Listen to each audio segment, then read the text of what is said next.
আপনাদের ডান সাইডে যে পাঁচিল আছে, পাঁচিল দেওয়া আছে দেখতে পাচ্ছেন, এর ভিতরে সেই স্থান, এর ভিতরে সেই স্থান আম্মাজান হযরত খাদিজাতুল কুবরা আল্লাহর রাসূলের অনেক বড় বড় সাহাবায়ে কিরাম হুজুরদের সকলের এর কোলে মাজার আছে। এই দেখেন, এই যে ভিতরটায় আপনাদের ডান সাইডে যে সমস্ত কবরস্থান আছে, সেই কবরস্থান জান্নাতুল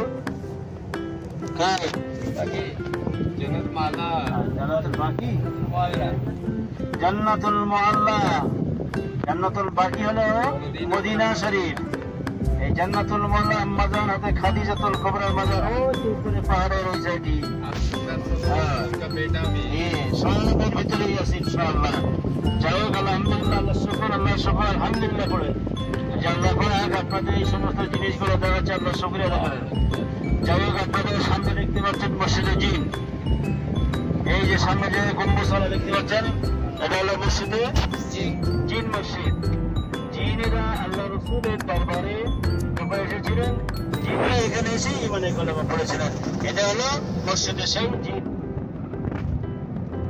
যে স্থানটা দেখতে পাচ্ছেন, সেই স্থানটা হলো এখানে জিনেরা ঈমানে কলেমা নিয়ে এসেছিলেন। সেই স্থানে এই মসজিদে জিন। আপনাদের ডান সাইডে গম্বুজওয়ালা দেখতে পাচ্ছেন, এটা হলো মসজিদে জিন। অর্থাৎ এখানে নামাজ আদায় হয়, নামাজ হয়। আর মসজিদে ফাতিহা, তার সামনে যেটা গম্বুজ দেখা যাচ্ছে, এটা হলো মসজিদে ফাতিহা। এই যে গম্বুজটা, ছোট্ট যে গম্বুজটা, এটা হলো মসজিদে ফাতিহা।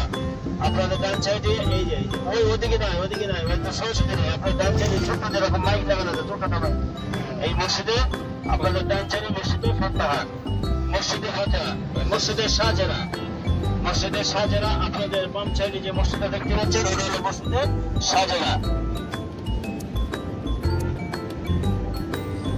আপনাদের বাম সাইডে দেখেন মসজিদে শাহজারা, ওই যে মসজিদে শাহজারা।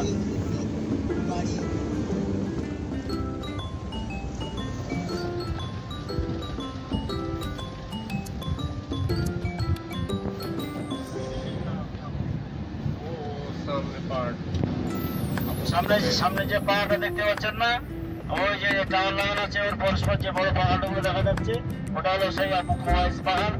এর সঙ্গে ওই বহুত বড় ওই যে স্থানে, যে ওই যে উপরে দেখেন যে স্থানটা ওই পুরো ঘরে ঘেরা আছে, ওই যে উপরে কথা বললেন, ওই যে স্থানে ঘেরা আছে, ওটা হচ্ছে সেই আবু কুবাইস পাহাড়। যে আল্লাহ রসুল, আল্লাহ নবী আমার যে স্থানে উঠে দাঁড়িয়ে আবু জেহেল বলেছিল যে রাসূলুল্লাহ, হে মুহাম্মদ, যে তুমি এই চাঁদ যদি দুখণ্ডিত করে দেখাতে পারো, তাহলে আমি ঈমানে কলেমা নিয়ে আসবো। ওই আল্লাহ রসুল আল্লাহর হুকুমে ওই পাহাড়ের উপরে উঠে হাতে শাহাদাত আঙ্গুল দিয়ে ইশারা করেছিল চাঁদকে, এই চাঁদ আল্লাহর হুকুমে তুমি দুখণ্ডিত হয়ে যাও। আল্লাহর হুকুমে চাঁদ দুখণ্ডিত হয়ে গিয়েছিল। আবু জেহেল বলল, হাতের ইশারায় যদি চাঁদ দুখণ্ডিত হয়ে যায়, এর মতন জাদুঘর কি পৃথিবীতে আছে? আউযুবিল্লাহ।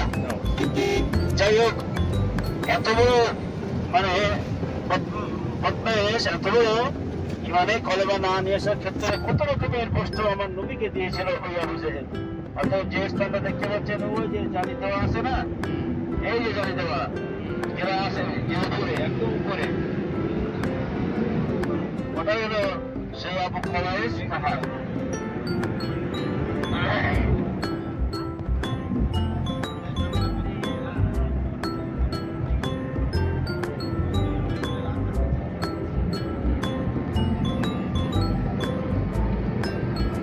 আলহামদুলিল্লাহ, আমাদের মক্কা জিয়ারত যে ছিল, আমরা এখানে সমাপ্ত করলাম।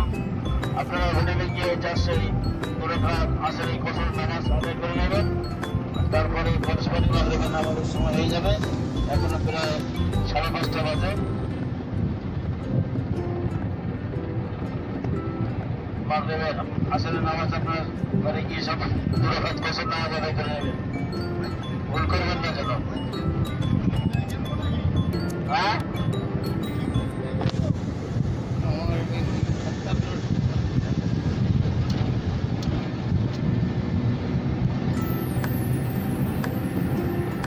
মক্কা শরীফের জিয়ারত সমাপ্ত হলো আলহামদুলিল্লাহ।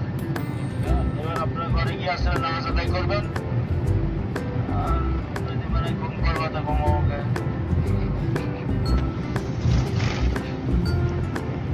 রাত্রি চালিয়ে যাবে না রাত্রি?